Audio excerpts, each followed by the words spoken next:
For the first month or so of the season, me and Danny have been coming at you guys with wide receiver trade targets, with running back trade targets. We've been doing them in separate solo videos. Today, we're actually going to be teaming up. We're going to be talking about some of our biggest trade targets, 6 trade targets for week 5 of fantasy football, along with a couple sell highs. About 4 of those we'll be breaking down. Let us know what you guys think of this format. Do you prefer us both on the video together? Do you like when we're giving you, wide receivers and running backs separately? Let us know down below in the comments, but we're not going to waste any time. We're going to get right into this.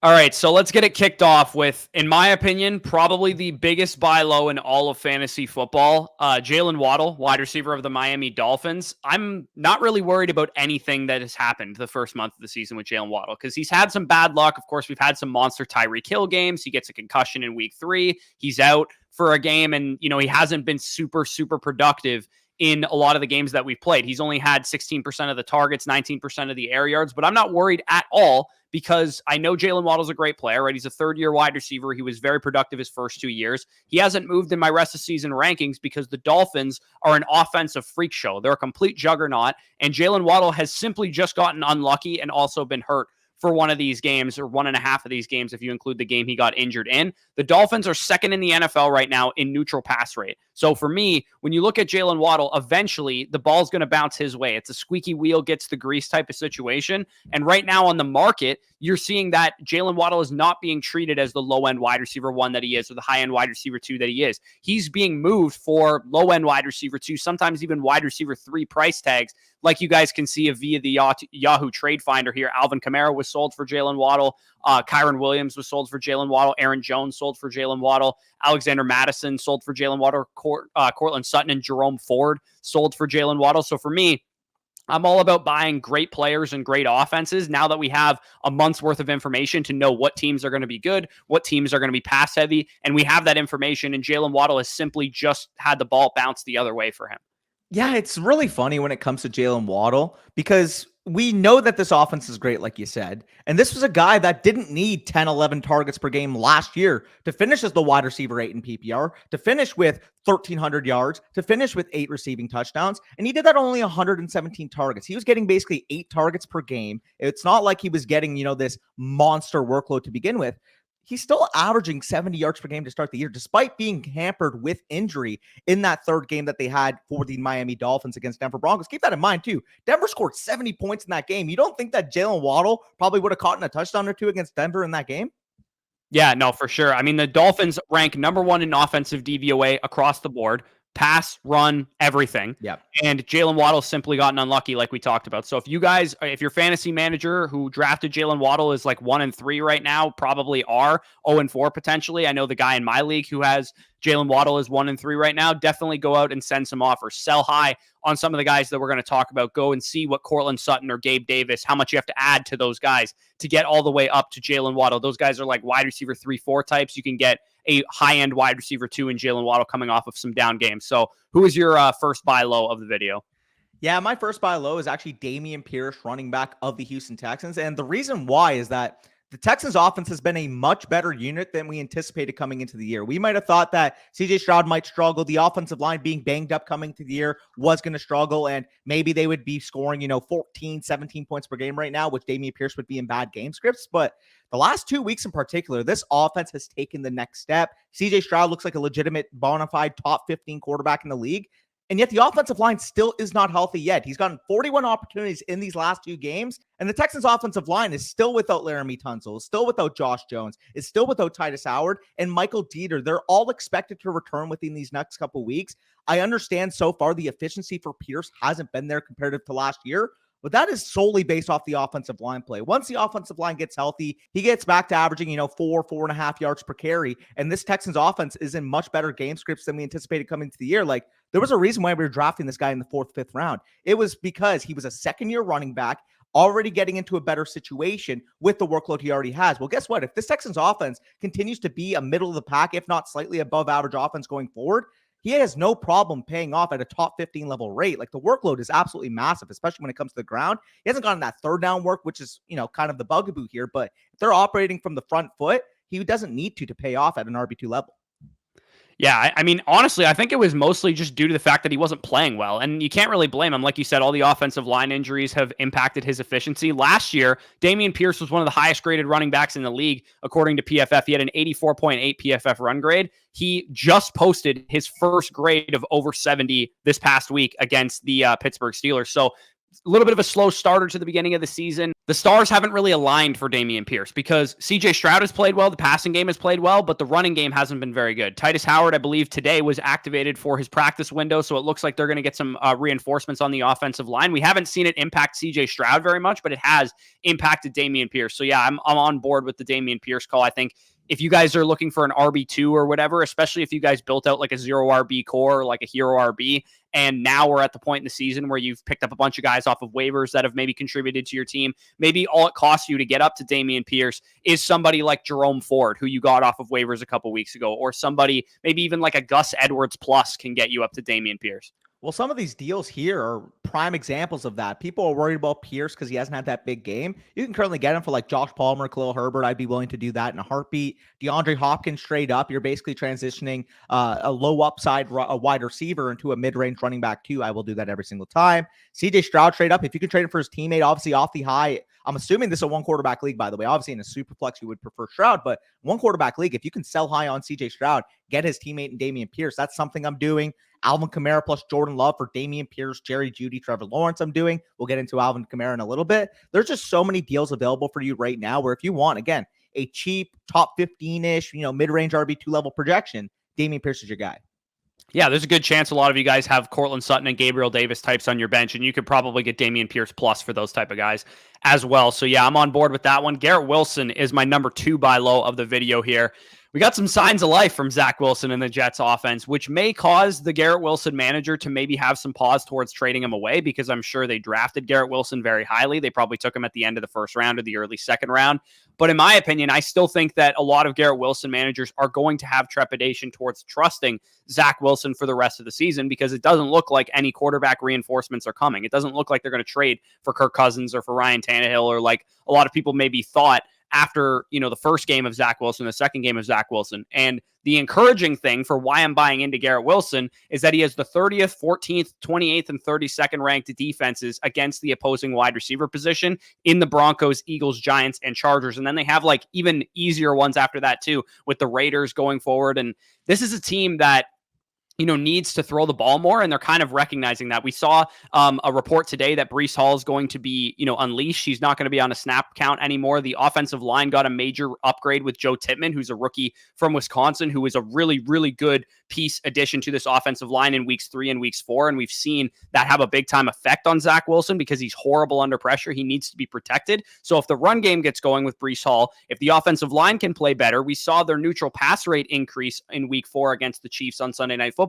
That's going to mean better opportunities for Garrett Wilson, more red zone opportunities. He has like a 25% end zone target share right now, which is very high for a wide receiver. Garrett Wilson is the offense, is the passing game. He's a 30% target share wide receiver right now in his second season. Zach Wilson, yeah, he's not that good of a quarterback, but he did get some confidence on Sunday night. All he has to do is feed Garrett Wilson 10 times a game like he did in that Sunday night game. He is more than capable of being a top 15 wide receiver rest of the season. Yeah, and for those that are maybe against Garrett Wilson, buying Garrett Wilson, the devil's advocate would be if Zach Wilson was a blip in the pan, if this offense gets back to the level that they were showing against the Patriots and against the Cowboys. But I agree with you. I do think that Zach Wilson, even if it's just a narrative, like his guys in that locker room, seeing him put everything out there on the field, play his best game as a pro, go toe-to-toe with Patrick Mahomes on Sunday Night Football. Like, you don't think that affects a locker room, man? They were probably thinking going into that game, Mahomes going to crush us, this and that. Like, there's narratives that teams build out. And I get it. That's not going to be, brought up to the public. But at the same time, like, they may not say something, but they're thinking it in their head. Like we can see, maybe Zach Wilson missing a throw and a defensive player on the sideline saying, here we go again. Like that shit happens in the NFL. So them seeing a positive sign from Zach Wilson, Garrett Wilson, obviously that de facto wide receiver 1. By the way, if Aaron Rodgers had stayed healthy, I think Garrett Wilson could have fought for the overall wide receiver 1. That's how involved he is as a receiver right now. If Zach Wilson can buoy you, maybe even not top 20 play, but top 25, 26-ish level play, as long as he's just not himself from the past or even like Desmond Ridder. If he can give you that type of play, Garrett Wilson has a chance to be a mid-range wide receiver 1. And right now he's getting valued as a mid to low end wide receiver 2. Yeah, I mean, you can, according to the trade finder here, you can trade Najee Harris for him. You can get, Garrett Wilson and Ramondre Stevenson for Jaylen Waddle, who's a buy low, but I think that's a pretty good deal. You can trade away Jamar Chase and Brian Robinson and get Bijan and Garrett Wilson, apparently. You could trade away Brian Robinson straight up for this guy, who, of course, has had a pretty decent start to the season. So, yeah, I mean, with Garrett Wilson, I think the encouraging thing that I saw on Sunday Night Football is the fact that they actually allowed Zach Wilson to throw the ball, because normally they were playing so conservative, trying to run the ball. And even if that is their game plan going forward and they're going to be a little bit more conservative, generally speaking, Breece getting the full workload is going to have a big impact on this offense. So I think that it's wheels up for the Jets. Even if after 3 or 4 games where Garrett Wilson and the Jets look competent, you sell off on him, I think we're entering a decent stretch for the Jets here. That's why I think that Garrett Wilson is a prime buy low candidate right now. Because if you don't believe in the Jets long term, after 2 or 3 games, you can then flip Garrett Wilson potentially for a guy that's a low end wide receiver 1 or a mid wide receiver 1 having a couple down games. Yeah, and that's something you have to consider is these lists are very, very dynamic. If we said somebody's a buy low or a sell high in week 2 and they're coming off a down or great game this week, like they can completely change. And you'll see that later on in the video. I do have a name in my sell spurt that I've listed as a buy in the past. You guys will see that quite soon. But my second buy that I have for today is actually going to be somebody that was taking in the top 15 of your drafts, maybe the top 20 of your drafts if they were lower on him. But man, Tony Pollard's usage thus far has been absolutely sensational. In terms of positive regression, there is literally no better candidate for it in fantasy right now than Tony Pollard. His current expected half PPR points per game, we're talking half PPR, we're not even talking full PPR. Expected half PPR points per game is the RB3 at nearly 22 points per game. The only 2 ahead of him right now are Austin Eckler, who's missed time, and Christian McCaffrey, who's literally the MVP of fantasy right now. The biggest reason why Tony Pollard hasn't binged yet from a production standpoint is due to game script. I mean, the Cowboys have been blowing teams out. Other than the Cardinals game, they've scored 4 defensive touchdowns in 4 games. Like, as much as I love watching my Cowboys play, they're not going to score a defensive touchdown a week. That's just not going to be sustainable going forward. And the lack of red zone scoring has been the other thing. The Dallas Cowboys right now currently have a sub 30 conversion rate for red zone drives ending in touchdowns.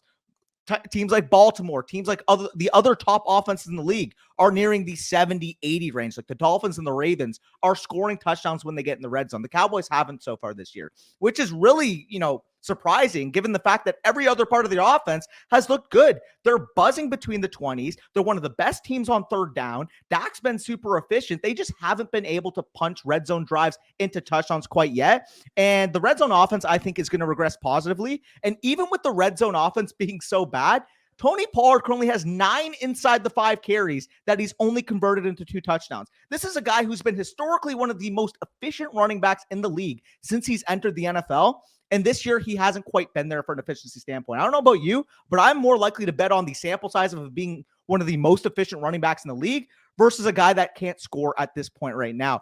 Trust the process here. He's getting the workload. This offense is going to be very good moving forward. And once you head into that stretch against San Francisco, against the Rams, against the Eagles, against the Chargers, against teams that will really put up a fight against the Cowboys, we should see Tony Pollard be able to convert some of those looks into touchdowns moving forward. I think he's a locked-in top 3 at running back for me. He's a top 5 overall player in my rankings, and currently you can probably get him for second-round price tags.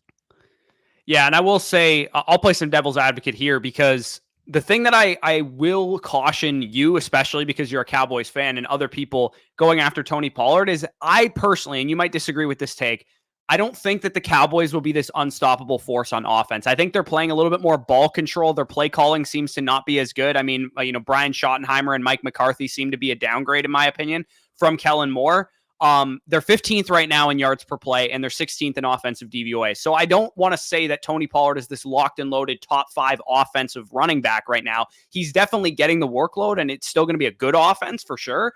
But I will say, like, the legendary outcome for his season was probably, dependent on the Cowboys being one of the best offenses in the league. And I don't quite think they're to that level. I think they're a top 10 to 15 offense, probably not a top 5 offense. Right now, they're top 5 in points per game, but it's mainly been due to like short fields and like defensive scoring and things of that nature.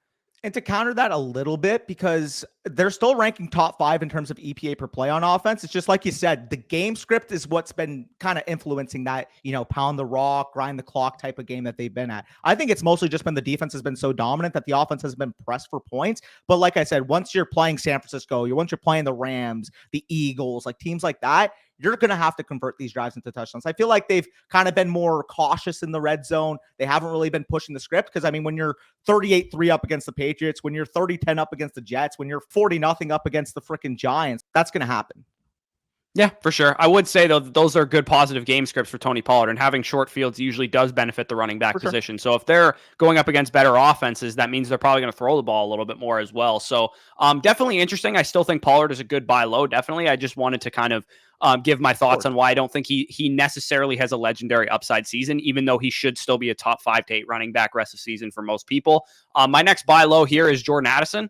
Who I believe is more in the like depth category. I think with Waddle, with Garrett Wilson, and with Pollard, you're getting more like stud value over replacement guys. With Addison, along with Dameon Pierce, he's more of a guy that can be good for deeper leagues. If you guys play in leagues with like 2 wide receivers, 2 flex, or 3 wide receivers in a flex or whatever, Jordan Addison has averaged 10.9 PPR points per game through his first 4 NFL games, 14.5 prior to this week when he dropped a donut, and he was a top 24 wide receiver through his first 3 NFL games. So with Jordan Addison, there's so much going in his favor right now. Number one, we don't usually see rookies come out of the gate swinging like this, and he has already done that. And number two, the Vikings are a top 6 team in neutral pass rate. They're the type of team that is going to continue to have to throw the ball because their defense is not good. Kirk Cousins is playing at a high level right now, and of course, we know he's never going to have to be the number 1 wide receiver. He's never going to be the focus of defenses because Justin Jefferson is there, and it allows him to grow and mature into the role that he's already filled quite well so far. We've seen the big play upside. We've seen the long touchdowns and the things of that nature, but I bet we're going to start to see more targets come his way, more design plays, more intermediate routes, more screen passes, or whatever they want to do to get him more involved in the offense. And we haven't quite seen that yet from Jordan Addison. He's kind of been a little bit more 1 or 2 dimensional than we know he can be, because going back to his days at Pittsburgh and USC, he was used all over the formation. So that's what I think I'm expecting going forward. And that's going to raise his floor so that we don't see these donut performances like we saw in week 4. We're going to see a guy that's getting 6-7 targets a game as a baseline, and kind of what he can do with those targets is all up to him on any given week. So with Jordan Addison, we saw the routes trending 66, 76, and 80% from weeks 1 to 3. And then it spiked down back to 71% in week 4. To me, I think that will be an outlier. I think that'll be an aberration. And we're going to continue to see this guy edge out KJ Osborne, work a little bit more on the outside, of course, exploit mismatches in the slot when they go through wide receiver sets. And right now, like, you're getting a very solid wide receiver 3 projection for the rest of the year for guys like Cortland Sutton, or for Trevor Lawrence, or for, Robert Woods and Ramondre Stevenson were sold for Jordan Addison and Jahmyr Gibbs, or, Gabe Davis, I'm sure, is on a lot of people's benches right now. You can probably swap him out 1 for 1 for Jordan Addison. They're similar type of projection, big play, number 2 receivers and good offenses, but I do prefer the outlook of a guy like Addison. So he's one of my favorite buy lows, with a lot of upside to become more than what he even currently is, which is like a wide receiver 3. Yeah, I mean, I love Jordan Addison as well.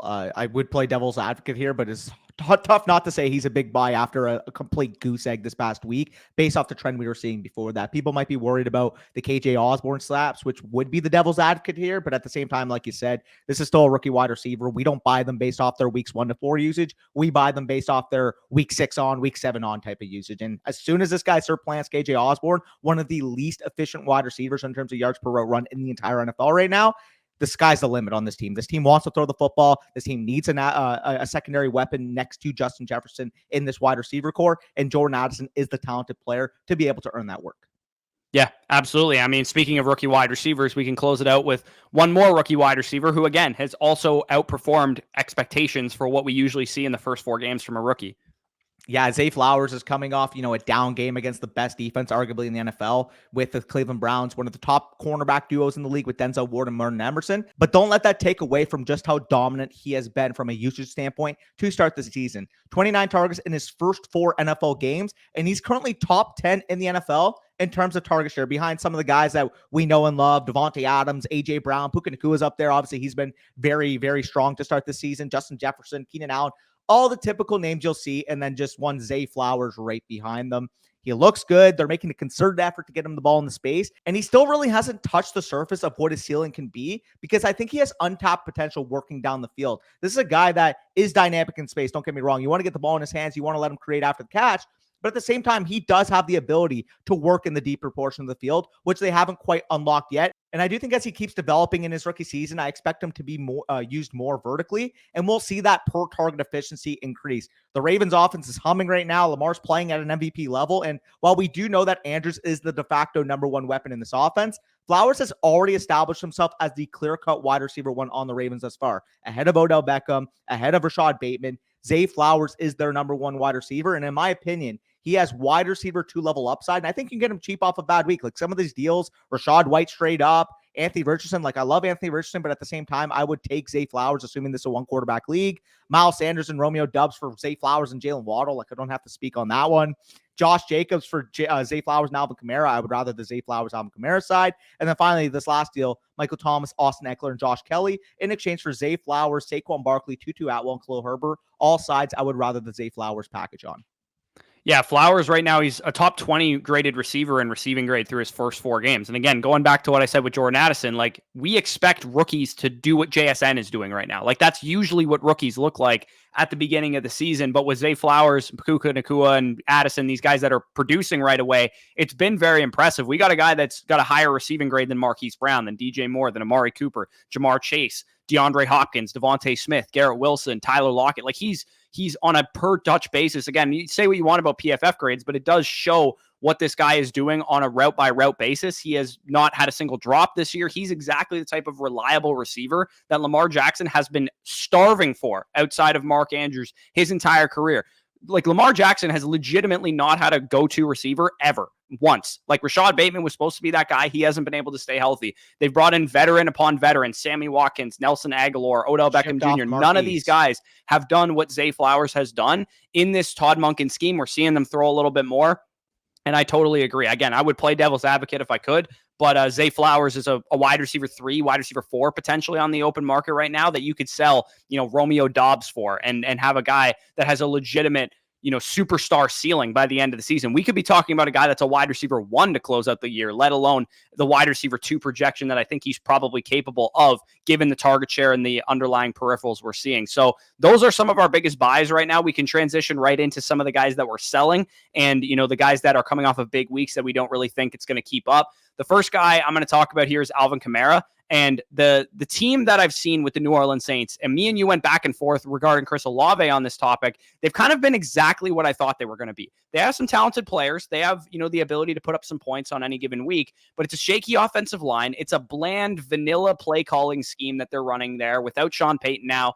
Pete Carmichael and Dennis Allen, they just don't know how to run an offense the way that Sean Payton did. And as the 22nd ranked offense in DVOA, they're 21st with the pass and 23rd with the run. They're just exactly below average across the board. I've been well on the side of Alvin Kamara is not the same player he used to be for a while now, probably going back since, 2022. Rushing grades declining, receiving grades declining, well over the age and touch apex I discussed back in the spring. If you guys have Alvin Kamara, you probably drafted him in like the 7th, 8th, 9th, 10th round thinking, come week 4, come week 5, come week 6, once he's off of his suspension, he's going to be like an RB1 for the rest of the season. I'm here to tell you that's probably not going to happen. He's going to probably be an RB2 for as long as he's healthy, and because he's older, because he's not in a very good offensive scheme, he's going to be volatile week over week, and he's probably not going to be as efficient as he used to be. So this is your sell high window. Jamal Williams will be back off of IR in a couple of weeks. Kendre Miller's a rookie. He might start working into the backfield more. The 2020 Alvin Kamara is not running through the tunnel at the Mercedes-Benz Superdome. He's not coming back. He's gone. The 2023 Alvin Kamara is not the same guy as he used to be. So what I would do with Alvin Kamara is sell him off of the 70% snap share that we just saw, off of the 14 target performance that we just saw from him, plus the name value that this guy has because he's a multi-time RB1 in his past. Go after Calvin Ridley. Go after Jaylen Waddle. Go after Garrett Wilson. Go after Breece Hall. Go after Jahmyr Gibbs. Go after some of the guys that we've talked about who I didn't even mention in this video.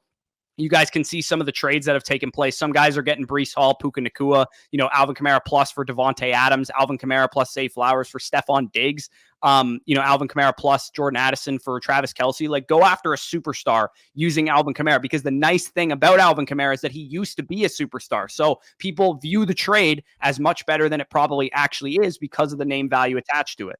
It's so funny because the theme of my sells will be that exact thing where these guys have been in the limelight of fantasy before, produced in the past, and they probably have a strong holding in your league mates' minds. The one thing I will say with Alvin Kamara, to play devil's advocate, isn't necessarily that I think he's not a wash player, because I do think he's a wash running back at this point. 2020 Alvin Kamara, like you said, isn't just going to be walking through this door next week. The one thing I will say is that if I am selling him, I'm using him to package up to an underperforming player. Like maybe right now, like especially depending on your league, if you're in a sharper league, maybe this isn't available, but can you add a wide receiver 3 or 4 projection to Alvin Kamara and get a guy like Tony Pollard? Like, can you go after a running back that's maybe underperforming based off their usage right now with Alvin Kamara? Because that's the type of move I would want to be doing. Knowing his name value, knowing that he had so many points last week in his first game of the year, the only way I'm really selling Alvin Kamara is if I can get up to a top asset. Otherwise, maybe I hold him for one more week. He has another good performance, and then that package will assuredly be available. Yeah, I will say that that's the only thing that I would like with Alvin Kamara. You could just theoretically hold him a little bit longer and hope that he starts to get a little bit better and more acclimated to the offense. But the Jamal Williams factor is going to play in. Like, I think if people are expecting the same old Alvin Kamara who gets like 80% of the snaps, like once Jamal Williams comes back, he's going to be involved in the offense, whether we like it or not. And that's why I want to sell on him now before any of that stuff comes to light. Because who knows, this week coming up, maybe Kendre Miller's involved 40% of the snaps and gets a lot of the early down work, which I think would be good for Kamara, because I don't, if I have Kamara, I wouldn't want him getting a lot of early down work. But I will say, like you said, if you can take Kamara, package him with my other sell high, who I'll talk about in a second, or package him with Cortland Sutton or with Gabe Davis or somebody like that, go up and get a Tony Pollard, go up and get Travis Etienne, or go up and get, Breece Hall plus or whatever the case is, you could definitely probably get away with that. So I'll let you talk about your sell highs. Obviously, both of these guys been very productive in the past, and they have been pretty solid this year, but why are they sell highs? Yeah, so the first one is going to be Josh Jacobs, and I get it. There's going to be somebody in the comments right now. Whoa, what about the usage? You just mentioned a couple weeks ago how good his usage was and why he was a buy. Yes, this guy was a buy for me on my week 2, I believe, buys list. I fully understand that, but at the same time, he finally had his big game. He had the game that we were waiting for him to have. If you bought him 2 weeks ago for his depressed prices and tried to sell him now, I can guarantee you're going to make profit on the open market. The major problem that I have with Jacobs right now is that he just simply doesn't look like the same player he was a year ago. He's down in terms of true yards per carry, 2.4 true yards per carry, number 64 in the NFL. Yards per touch, 4.2, 32nd in the league. Yards created per touch, 3.05, number 30 in the NFL. And his expected points added right now at the running back position ranks 115th in the league. He just simply isn't the same player. Even his PFF grade, he was the number 1 graded running back in the league last year at a 91.6 grade. That's fallen to the 24th highest rated running back at a 67 PFF grade. And like you mentioned with Alvin Kamara, because of his name, because of the big performance, obviously the receiving game that he showed in that game, there's a good chance that you could get mid running back 1 level prices for Jacobs right now. And I'm actually more worried now than I was when I made that video. But at the time of the video, I was like, maybe we see the efficient Josh Jacobs come back. Maybe it was just 2 bad weeks. I think this is the Josh Jacobs we're going to get, man. I'm really worried about his efficiency bouncing back moving forward. Yes, could he, improve from where he's at right now? Sure, but he's at such a low bar that he's not going to get back to that level of that 2022 Josh Jacobs. The offensive line isn't very good. The offense as a whole isn't the top 15 or so unit that they were last year. That he's not going to be the RB3 overall this year. And if people think he can get back to that level, you need to be selling. For prime example, some of these deals, Josh Jacobs, Michael Thomas, and Justin Fields, you get a quarterback advantage there with Jalen Hurts and get a nice young running back piece back with Javonte Williams. Next deal, Josh Jacobs and Tyler Lockett for Damian Harris and Amon-Ra St. Brown. The main cake here is Amon-Ra St. Brown. I'd be willing to give up Jacobs and Lockett to go and tier up to Amon-Ra this week. Next deal, Josh Jacobs and TJ Hawkinson in exchange for Jaylen Waddle, who you mentioned, Michael Thomas and Evan Ingram. I really like this deal. And then finally, this last deal, Josh Jacobs, Hunter Henry, and CJ Stroud for Sam Laporta, Dameon Pierce, and Patrick Mahomes. Like, are we kidding ourselves right now? Yeah, with Jacobs, I mean, I kind of been beating this drum for a couple weeks now. Josh Jacobs prior to last year was mainly a back-end RB1, high-end RB2 for most of his career. And it looks like that is the Josh Jacobs that walked through the doors in the 2023 season, not the 2022 Josh Jacobs, who had a bonkers efficiency season for the 11th highest scoring offense in the NFL, which was what the Raiders were last year. Devontae Adams, of course, is playing at a high level. Jacoby Myers has been a good addition, but it doesn't look like it's the same Josh Jacobs. And I think last year, we saw the guy that could absolutely break fantasy with high efficiency, and the workload is virtually the same. Like, it hasn't really changed at all that much. So he's still going to be like a low-end RB1 rest of the season. But like you said, because of the great season he had last year, you might be able to get mid RB1, high-end RB1 price tags for Josh Jacobs. You could swap him straight up probably for Tony Pollard right now, and I would much rather have Pollard rest of the season. So definitely a solid, sell high right there with Josh Jacobs. My other sell high here is Romeo Doubs, who is not like, Josh Jacobs and Alvin Kamara, who've been very, very productive from a fantasy perspective. The draw for him is probably more so in sharper leagues where people are aware of like the second-year breakout candidate wide receivers and the fact that this is a young player who's ascending. They're probably excited about what he's done. And, full disclosure, like, this is good for his dynasty value, like what he's done so far. In 2 straight games, we've seen him have over double-digit targets, and Doubs has been a top 15 wide receiver in points per game this season. And my thing is that I just don't think it will keep up. Christian Watson, to me, he had his ramp-up game last week. He only played like 20-30% of the snaps. Now he's going to be back fully, entrenched in this offense. He is the number one of this team. He's the better receiver. Maybe Doubs will still be solid rest of the season. Maybe he'll still be like a wide receiver 4 guy that you could throw into your flex each and every week potentially, with the way that Jordan Love is playing. But don't get it twisted. Watson is the alpha here. So right now, knowing that Doubs is coming off of 2 really solid weeks and honestly a really solid start to the season in general, use him to tier up. Again, Alvin Kamara, perfect example. If you have Alvin Kamara and Romeo Doubs on your team, go after Tony Pollard, go after, Travis Etienne, go after Calvin Ridley, go after Jaylen Waddle, go after, whoever, Amon-Ra St. Brown, CeeDee Lamb, somebody like that. You can probably use those guys because they've been productive and because, the kind of breakout potential that we've seen of Romeo Doubs. A lot of these trades here, you can see Romeo Doubs was swapped for a tight end advantage like TJ Hawkinson. He was swapped for Breece Hall, who we're hearing now is more of like a potential breakout candidate. Romeo Doubs and Miles Sanders for Jaylen Waddle and Zay Flowers. Romeo Doubs and Jacoby Myers for Michael Pittman Jr. and Joe Burrow. That one's a little bit closer, but you kind of get the point. Romeo Doubs for Dameon Pierce. If you guys have a lot of depth at wide receiver and you needed an RB2 in your lineup, I think that deal definitely makes some sense as well. Yeah, no, I think he's a sell high, like you mentioned, because of the big weeks that he's had. However, I will say, to play devil's advocate, if I'm selling Romeo Doubs, again, he's still a young wide receiver, commanding targets, big-bodied outside wide receiver for them, 6'2", 204 pounds. I think he can work with Christian Watson, with Jaden Reed occupying that slot position. I still think he's going to be a good player. So by trading him high, I don't mean necessarily swapping him for a linear wide receiver 3 type. The trades I'm doing with Romeo Doubs, similar to what I mentioned with Alvin Kamara, is seeing if Romeo Doubs plus another piece can get me a needle-moving asset. You mentioned some of those names like TJ Hawkinson, Breece Hall. If you can go up and get a legit needle mover at their position, that is when I'm selling Romeo Doubs. But if I'm selling him for Elijah Moore or like anybody in like the wide receiver 35 to 45 area, it's just kind of a moot point at that point. I'm trying to upgrade my team. I'm not trying to make a linear move. Yeah, which is the goal of what we always talk about. Like, our draft strategies are always like, take the best player available, be active on the waiver wire, things of that nature. That usually results in a lot of you guys having deep teams where your bench is scoring a lot of points every single week. And it can be frustrating because, you have a guy like Romeo Doubs on the bench for the last 4 games because you were never going to put him in your lineup. But it does give you the flexibility to take one of your starters, like TJ Hawkinson, for example, throw in a Romeo Doubs, and maybe that gets you up to Mark Andrews or something like that. So that's exactly the type of thing that we are looking to do with these trades. 2-for-1 tier ups, get the value over replacement studs. So by the time we get to like week 7, week 8, after you've made 4 or 5 trades throughout the year, your starting lineup is as good as anybody's in your league, if not the best. So the last guy that we're going to talk about is a king, a guy that has been very, very good for fantasy that you are saying to sell high. I am going to outright disagree with you on this one. So I'll let you make the case for it.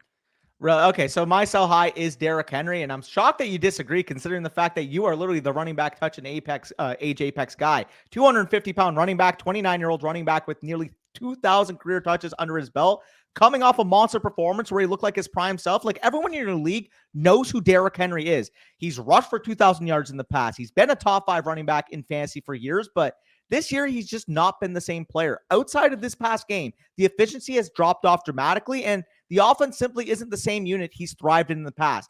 The offensive line simply isn't the same. Peter Skoronski's coming back, which I think will increase the level of line play. But regardless, this isn't the same run-dominant team, shove-it-down-your-throat team that the Titans have been in the past, quite frankly. And because of this big game right now, I think you can use Henry to work up to any non-Bijan or CMC running back in fantasy, or any non-JJ or Tyreek wide receiver in fantasy. And I'm doing that every single time. I mentioned Tony Pollard's name. You mentioned Travis Etienne's name. I'll mention, CeeDee Lamb, Amon-Ra St. Brown. There are so many better assets that you can use Derrick Henry to move up for right now that I simply can't hold on to him. Like, you're telling me right now I can swap Derrick Henry for Kenneth Walker. I mentioned Kenneth Walker as a sell high, but I would still rather him than Derrick Henry rest of the season. Mention that you can move Derrick Henry plus Amon-Ra St. Brown and go and get Justin Jefferson and Pickens for Amon-Ra St. Brown and Derrick Henry, doing the Jefferson side every single time there. Derrick Henry, Saquon Barkley, and Jerry Jeudy for Tyreek Hill, Jamal Williams, Alexander Madison, and Jahmyr Gibbs. Give me the Tyreek Hill side there on that one. Josh Allen and Garrett Wilson for Derrick Henry and Trevor Lawrence. Marquise Brown and Travis Etienne for Derrick Henry and Drake London. Like, there are every single trade there that I outlined. Not only do I think is a win for the non-Derrick Henry side, I don't think it's really close. So the part I'm going to disagree with is that Derrick Henry has fallen off. Really? I don't disagree with the process of going after a superstar asset using Derrick Henry. I think that's absolutely valid. But as I said in the Age and Touch Apex video when I made it, future Hall of Famers tend to be outliers, and Derrick Henry's a future Hall of Famer, and I'm sick of doubting the guy, to be honest. After last year, I'm a little sick of doubting the guy. And, he had like a down game against the Chargers and the Browns, but he was pretty solid in week 1, and he was really good this past week against Cincinnati Bengals. It's going to be a little game script dependent. Of course, we're seeing that Tajay Spears is working in a decent amount, but anytime that Derrick Henry is on the field, he's the one that's getting the ball pretty much most of the time. And this is a guy that's basically locked into like 15 to 20 carries a game. And for that reason, he's going to be a mid to low end RB1 for the rest of the season. Even if Tennessee only wins 7 games this year, I still think that's going to be the case. Yeah, and I think, mid to low end RB1, I'd probably lean on the lower end side there. I'd probably agree with that projection. But at the same time, are you willing to hold on to Derrick Henry for the whole season? Not necessarily, but I do think where he ranks for me rest of the season is exactly where his market value should be in most leagues. But like you said, if people are going to hold on to the name value, think he's a high-end RB1, definitely sell high at that point. I just think most people know that he's more of a mid to low-end RB1. And for most sharper leagues, I would agree with that. But I will say, if you're not willing to hold on to him for the entire season, what better opportunity are you going to have to sell him high after the monster performance he just had? Well, he's still Derrick Henry. He's probably going to have more monster performances. So it's not like this is going to be the only one he ever has. And hell, it might be even this coming week, coming up with the next game on his schedule. So yeah, Derrick Henry, probably a guy that you don't want to hold for the entire season, given his advanced age and the situation his team is in. But at the same time, too, some of these new additions to the offense might kind of bear some fruit towards the down stretch of the season. Maybe DeAndre Hopkins starts to get a little bit more chemistry with Tannehill. Treylon Burks has been banged up. Maybe he comes back sometime soon and it makes the offense better. I'm just kind of spitballing here because I don't really want to keep doubting Derrick Henry. That's basically where my head's at.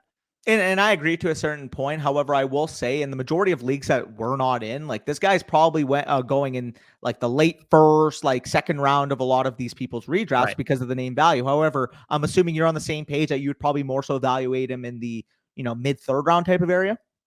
Yeah, and I'm kind of regretting taking Jonathan Taylor over him in our listener redraft this week. Of course, I didn't know that Jonathan Taylor was going to hold out at that point in time, but still, I could have taken Derrick Henry, and my team would probably be in a little bit better situation right now. But that is the end of the video. If you guys enjoyed, you got some value from it. Of course, we gave you 6 buy lows, we gave you 4 sell highs. You can go out and make some trades every Wednesday. If you guys are watching this, me and Danny do this too. Every Wednesday usually is the day that I'm going into all of my dynasty leagues, all of my redraft leagues, and I'm sending out trades. I'm thinking, okay, who's had some down performances lately from a redraft perspective, from a dynasty perspective, who might people be panicking on? And I'm going out and sending offers for Joe Burrow in dynasty, for Calvin Ridley in redraft and that kind of thing. So definitely be doing that every single week. It is how you get an edge on your league mates, by being more active than them, by caring more than they do. That is exactly how we get an edge in our leagues, and we're trying to help you do the same with a lot of these trade targets. So if you enjoyed, leave a like, subscribe, all that good stuff. I'll let Danny say his final point here, and then we'll get out of here. The last thing I will say is that's a great point. Another thing too, that's a little psychological edge you guys can use to your advantage is make your offers on Tuesday, on Wednesday, especially after a team has a bad performance, because people are going to be thinking about, oh crap, this guy let me down. Like, emotions are going to take over. Once you get to Thursday, Friday, Saturday, people will realize like, oh, he still got the touches. The process was there. Like, they'll be more coping, more accepting of it later in the week. But if you send those offers Tuesday, Wednesday, and like they're just coming off a heartbreaking loss, you are way more likely to get a deal done.